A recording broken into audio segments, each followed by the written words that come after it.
It's time to start preparing to take down a Manticore. Can Frostbite do it? Let's see.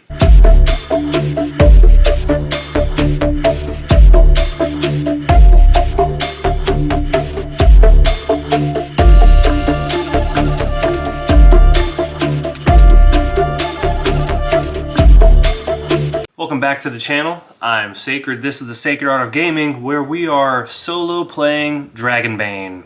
We have our Wolfkin, known as Frostbite, the Blood Hunger, and we have not been haughty nearly enough. That is for sure, even though and honestly our hissing voice could be better. Where we left off, we got our bone dice back, and we dealt with the harpy that took the bone dice.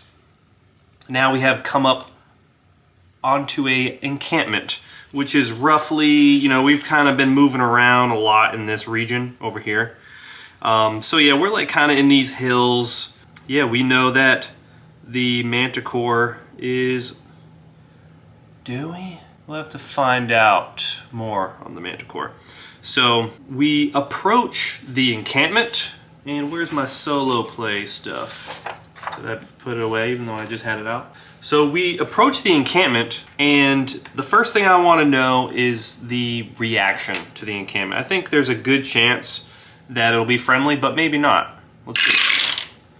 3 and 4. So yeah, they're open. They are open to visitors, but not super friendly. So as Frostbite is approaching, I think one of the first things that he would be wondering is if his friend, the Fletcher, which we had never really got a chance to meet because she was missing, if she is here. I think it's possible that, maybe she left the town that was having issues, got semi-destroyed by the Manticore attack, if she's here. So, is she here? We'll say 50-50. 6. Extreme yes. I love that. And I think I want her to be an elf, just for diversity's sake of this campaign. I like the idea of that. I may have said she's a human previously, but we haven't met her. Maybe he's forgot. Her ears are a little pointy. And her name is Dowin. Dowin the elf Fletcher. So she is here, and the first person that he meets, that's the first thing that he asks, and they say yes. Yeah, she is actually right over there. And he doesn't run up to her because he's haughty, remember? He does approach her, and he's happy to see her, even if he doesn't show it very well. I mean, it's a very business-like relationship. Dowin is like, Frostbite, I'm so happy to see that you found the encampment. Surely there's something that you're doing about this strange beast that attacked the town. Frostbite, yeah, it turns out that I think this beast and I have a little bit of history. And Dowin looks at him confused.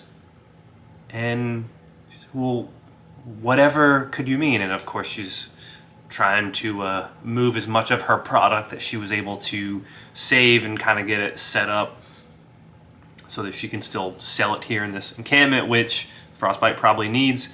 And Frostbite basically just lets her know that his father, which must be pretty old at this point, his father, Thawbreaker, killed this creature's father or mother.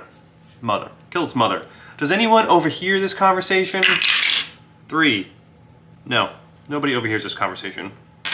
Something that I'm kind of playing with the idea of when I looked at the thing for the Manticore is that they're kind of like magical creatures, so like I don't know if it's normal for them to necessarily give birth. So that might actually make this Manticore kind of unique. Frostbite's not thinking about that, but we are. So he gives her the whole spiel, and she's like, well, you're going to take care of it, right? And like, this was a formidable beast, and this formidable beast did a lot of damage to a town. So how could you possibly prepare for something like this? Frostbite looks at the Manticore dice. Yeah, I'm gonna have to figure that out. if you'll excuse me, I need some time. She's like, okay. So he goes over to the nearest fire and he continues to move the dice in his hand. He wants the dice to speak to him, and he wants the dice to speak to me as well, because I'm curious. Jesus, I'm so sorry, but that was very loud. I didn't actually find anything in the book that necessarily put me in a direction that I felt good about, so I'm actually going to use Moses from Wallona's Cave, his monster and lore generator. I would like to break this down in another video, but I felt like I needed it for this. And we know the monster size, we know the monster appearance, we know the monster abilities. What I'm especially curious about is the monster weakness, but we may actually roll with this even further. So, monster weakness, let's find out. We may find out, but Frostbite may not. 1. Silver, interesting. Monster behavior, that's a D10. That is a 10. Mindless. Okay, interesting, interesting. Monster motivation. 4. Protecting offspring. We're gonna re-roll. 5. Hoarding. I like that one. And then monster environment. 13. Fey realm? Well, maybe. 12. Mystical Grove. I think that's more in line with what we're looking for here. Okay, and we don't necessarily need this. So thank you, Moses, for that. It is already coming in handy. I did buy it, but it was on sale, so that's cool. All right, so we know silver, mindless. The mindless thing kind of makes me think about the mage. So maybe the mage is actually controlling this beast to some degree. This also gives me the direction of potentially finding arrows that are silver tipped. I like that idea. And we are at an encampment. We do have some monies. How much would that cost? That doesn't really exist in the game, but we can kind of we'll figure something out. Of course, there are no arrows. So we'll say silver arrows are a gold piece for 1 arrow based on some quick Googling that I did for 5th edition, which is somewhat adjacent, and I think that sounds reasonable.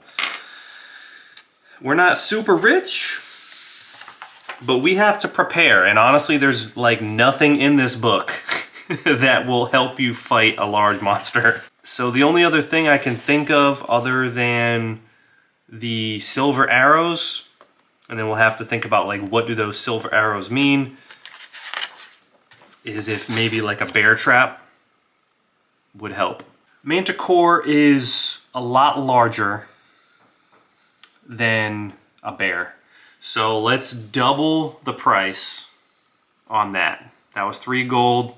We'll say, so 6 gold for the Manticore bear trap. That would leave us with 8. I think we should honestly spend all of that on the arrows. As you would imagine, he is getting those arrows from his good friend Darwin. That's not really a discount. I feel like a friend would give a friend a discount, but that's fine. I think where she would come in handy is actually convincing someone local that she's cool with to actually make this Manticore bear trap or sell it to him for a reasonable price. I feel like just off the cuff, double the price seems reasonable for, I don't even know how we're gonna mechanically use that necessarily. So yeah, we'll figure it out. But yeah, there is some prep that's going into that. I think there has to be something that happens here because I'd say we completed our journey for the beast. We're now here on 4, where we are in the encampment.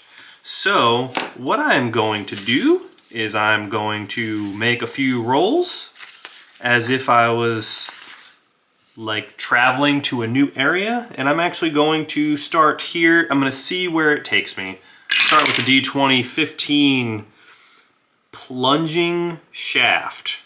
Interesting. Something to do with a plunging shaft. Roll our D4, get our additional contents. 3. I'm gonna roll that many times on the location details below. Oh boy, not gonna count that. So we have 4, 3, 4, 3, 1. Say 1, 3, 4. Let's roll. These are D20s.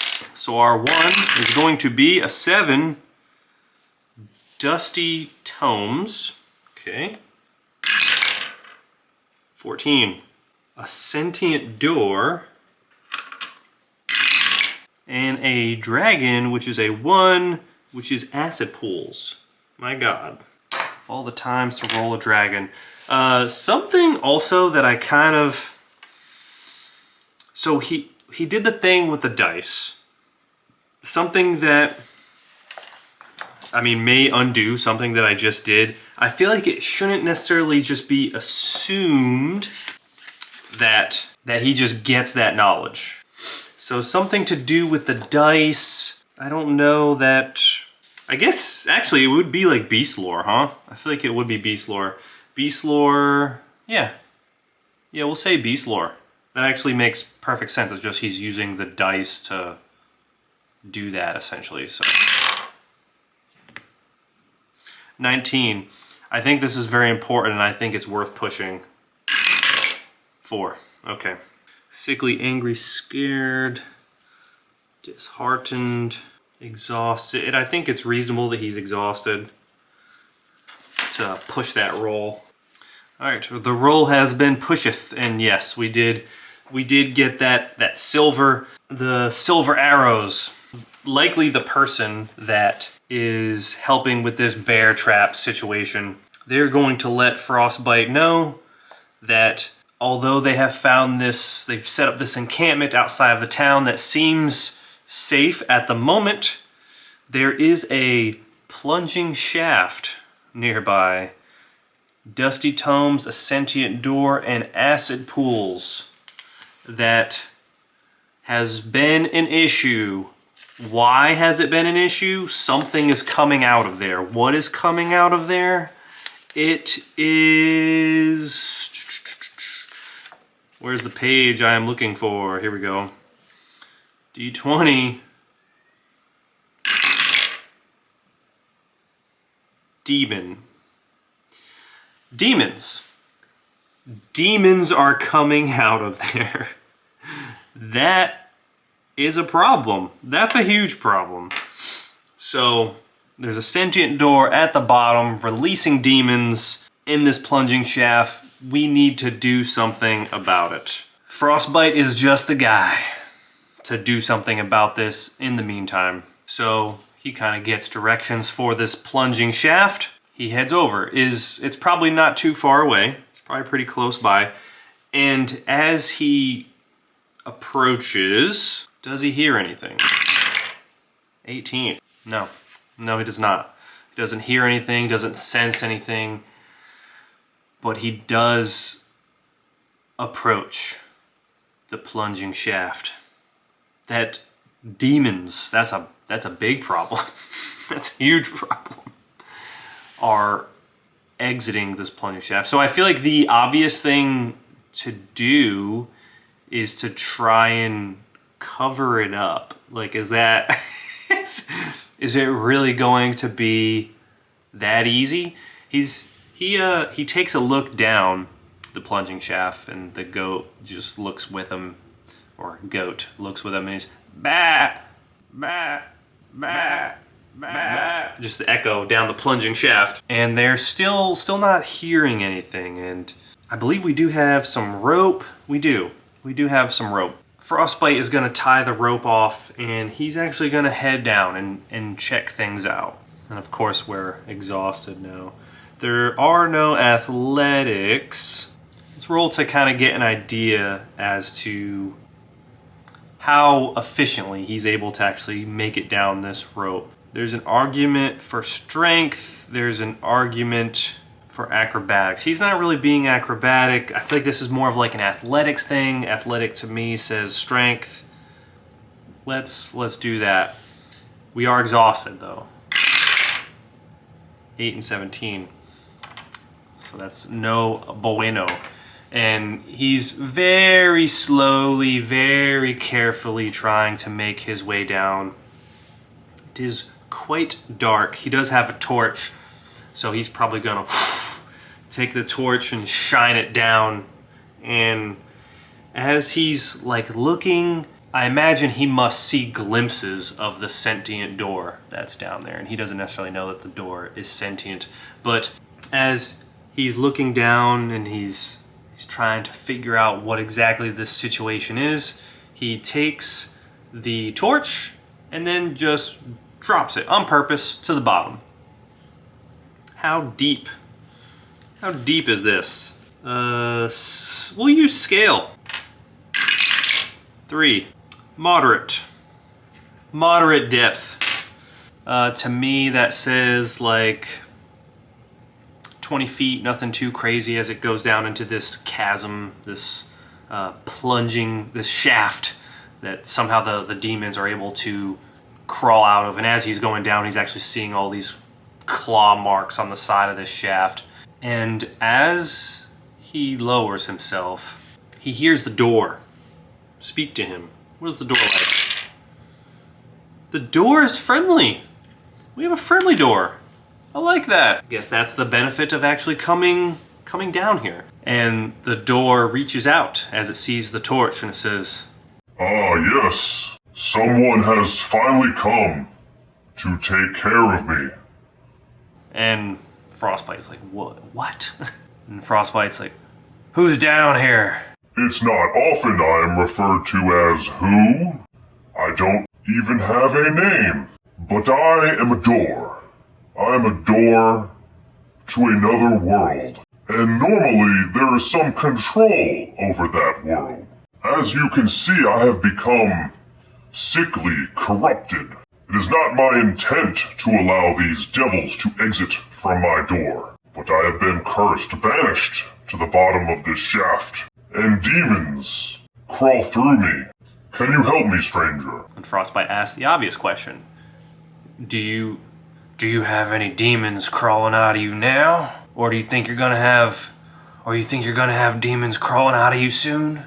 And the door stops, as if it's thinking for a moment. Not at the moment, but we don't have a lot of time. Time. Be wary, stranger, there is acid down here.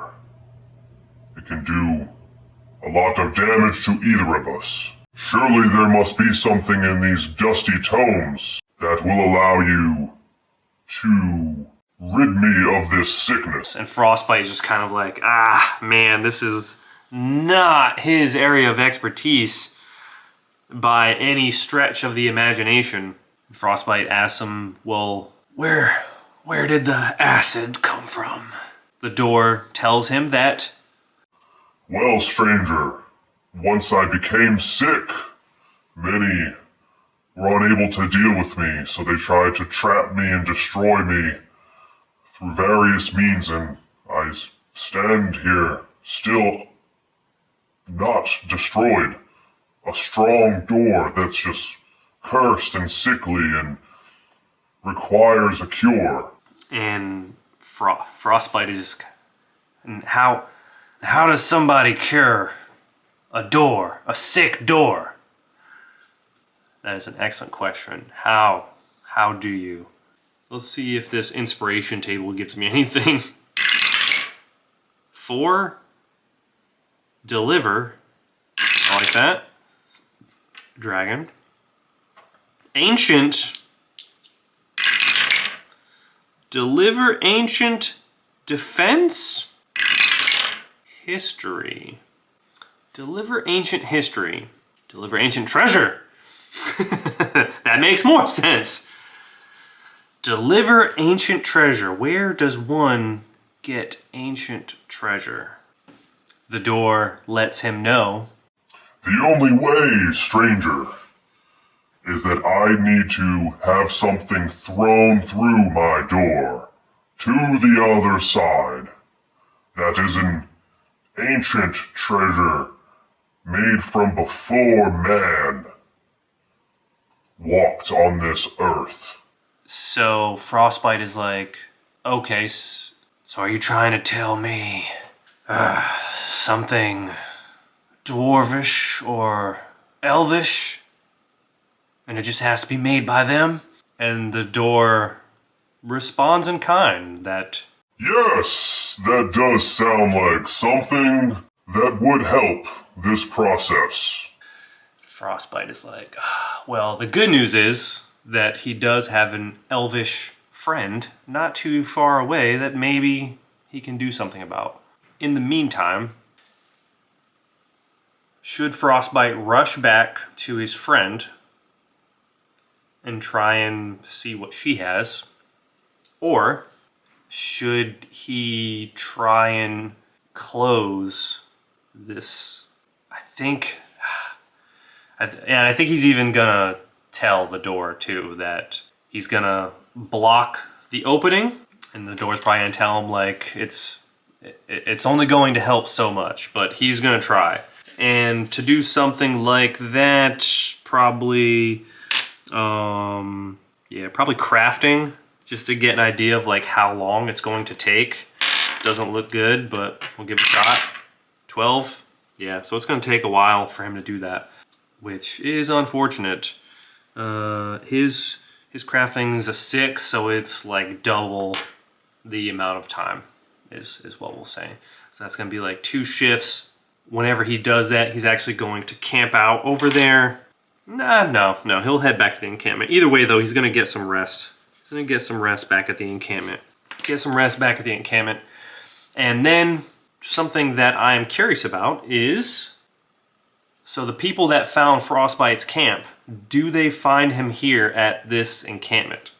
I'm gonna say it's probably likely. 6. Extreme yes. So it happens in the night, as would make sense for a group to attack, and that is where we will pick up on the next one. We have some questions. Does Dowen, his elven Fletcher friend, does she have something that's like ancient elven that will help with this door situation? Hopefully. How much damage is going to, like, what's going to happen? Is she going to live? She could die from this attack that's happening in the middle of the night from these relentless mercenaries. And then from there, then we still have to deal with a Manticore. So let's find out in the next episode, where we're going to play to find out. That's the fun of this. Till the next one, I'm Sacred. This has been the Sacred Art of Gaming. Don't forget, story first, play always. You don't have to, I mean, you can forget it if you want, I guess, but I don't know. I just feel like you shouldn't forget it. I feel like I should say something, and that was just the lead up to it. Subscribe if you're digging the content. More solo playthroughs coming. Sacred out.